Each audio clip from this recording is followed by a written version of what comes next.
Ho tayo si Police Brigadier General Jason Capoy, ang Regional Director PRO8.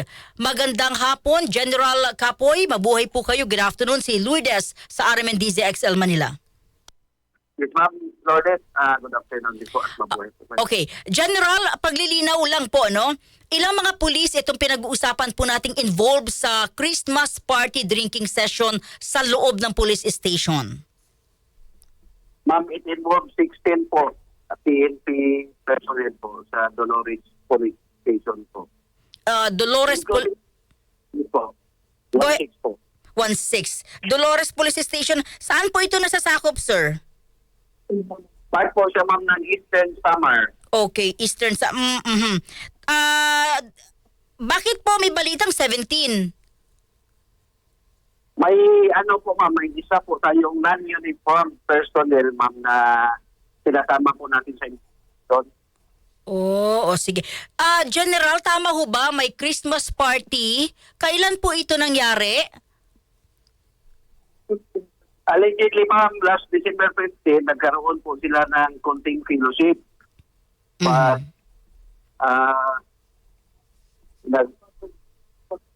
as per ano natin, nagkaroon ng drinking session na allegedly, although hindi pa po tapos yung investigation natin, kaya minabuti po ng PNP na tanggalin mo na sila doon sa unit nila, ma'am. General, paano lumabas yung larawan? Sino ang naglabas ng picture? Ano, ma'am, base po ito sa na-capture na group chat or if the account ng isa sa mga police natin. Pinadala rin po nila. Okay.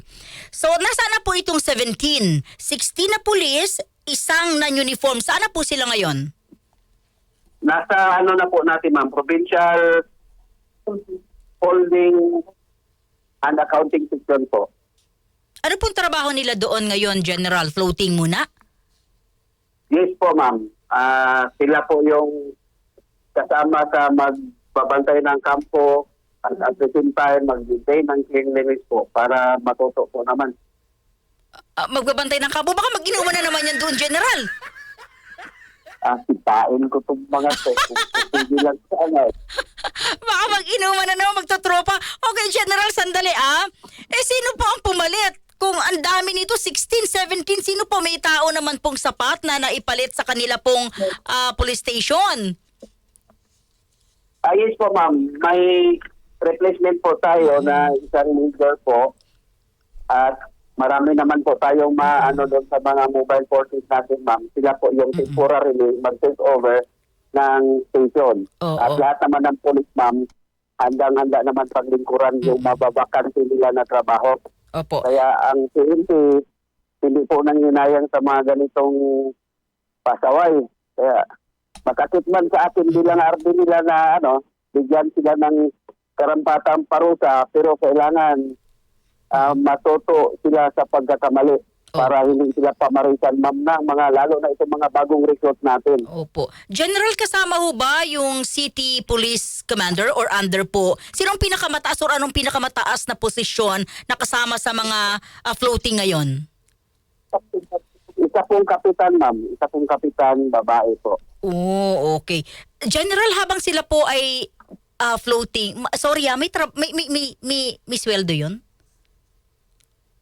Yes po, ma'am. Habang wala pong finality po yung result ng investigation, kahit police po sila, they are still presumed innocent. Oo.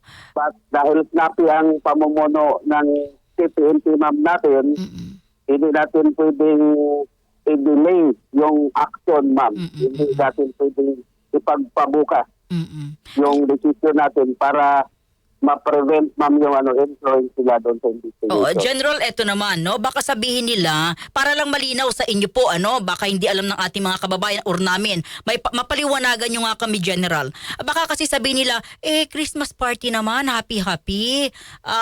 Nandito naman kami sa police station, pero dahil party, baka pwedeng pagbigyan. Yun po ba talaga'y bawal sa inyo pong sangay, General? The moment, ma'am, na nag-take out po kayo bilang alagad baka nakaka-activate na po yung mga curtailment ng mga pribilehiyo bilang sibilyan. At kasama po doon yung unauthorized drinking inside PNP station. Mm-mm. Kaya itong pagkakataon na to may purpose din po para yung mga susunod na henerasyon, ma'am, hindi na po gagayahin ito. At matuto na silang mag-control sa sarili at yung discipline talaga, ma'am, sa Opo. service. Napakaganda po ng mensahe po niyo, General, no? Lalo na sa ilang pa mga pulis. Okay, kailan po malalaman ng publiko yung pinal na desisyon o resulta ng investigation against sa 17? After 10 days, ma'am, may resulta na po ito kasi maliban po sa pina-take cognizance ko na po yung regional legal natin, yung IAS natin, ma'am. Oo. On-board na po natin. Ano po ba yung mga kinakaharap na asunto ng 17 ito, General? Ay kung ako lang, ma'am, i-dismiss ko tong lahat na to. At dahil may right din sila, Mm-mm. may graduated penalty po tayo. Pwedeng papasok po siya sa grave offense Mm-mm. or least grave offense.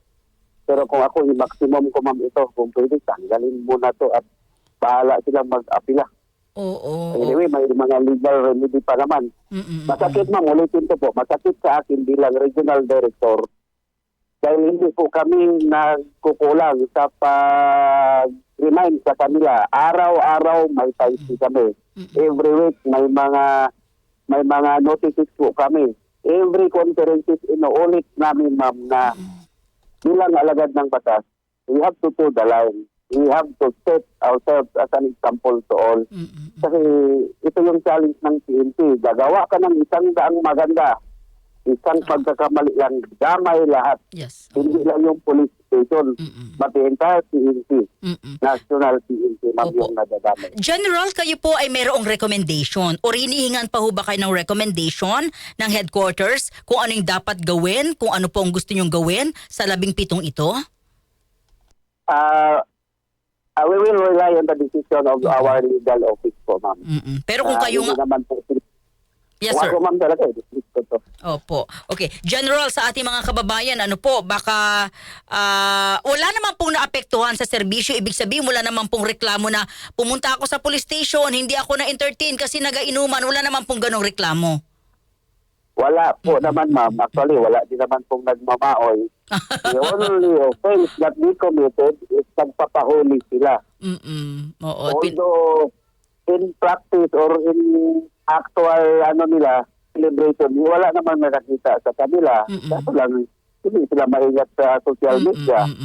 Ay, may mga kababayan tayo, ma'am, na mas magaling sa PNP yun. Oo. Nag-viral yung nila. Oo, Kaya, patigyahan po talaga. Oo. Kayo ba, General? Mm-mm. Director, ma'am, sa region gagawin ko lang po yung nararapat na disciplinary authority listed upon me as your RD. And I'm willing, actually, willing po ako na ako yung aako sa lahat na responsibility nila. Yung pagkakamali nila sana sa akin na lang tatama po, ma'am. Oo. Kayo ho ba ay sorry General, napagalitan din ho ba or napagalitan kayo ni PNP Chief nang malaman po't kumalat ito? Hindi naman po kayo natawagan. Hindi po. Knowing our chief PNP, very po yan, ma'am, po sa napakabait po ng chief Opo. natin tahimik. Mm-mm. Makuha ka sa tingin. Mm-mm. But ako'y nahihiya. Nahihiya ako, hindi sa mga tao ko, dahil napakabuting tao ng ating mahal na pinuno po. Kaya willing po, ma'am, ako i-bakit actually yung pagiging RD ko po. Oo. Wala naman pong ganoong lumalabas, General. Baka kasi yun nga, no? Sabihin command responsibility from Chief of Police to Regional Director. Mayroon po man tayong proseso. Pagka wala po kayong ginagawa doon sa iyong nasasakupan, for sure tatamaan ka po ng command responsibility. On my part, right after the report, I immediately ordered our command group to conduct investigation. At actually, nagpa-press release po ako para lang masagot, ma'am, yung at ma-find out kung sino talaga yung involved sa viral na video. Opo. General, ang daming issues. Sabi niyo, ang ganda na sinabi niyo kanina ang daming ginawa ng mga pulis na magaganda. Pag may isang pulis na nagkaroon ng palpak, damay ang buong hanay.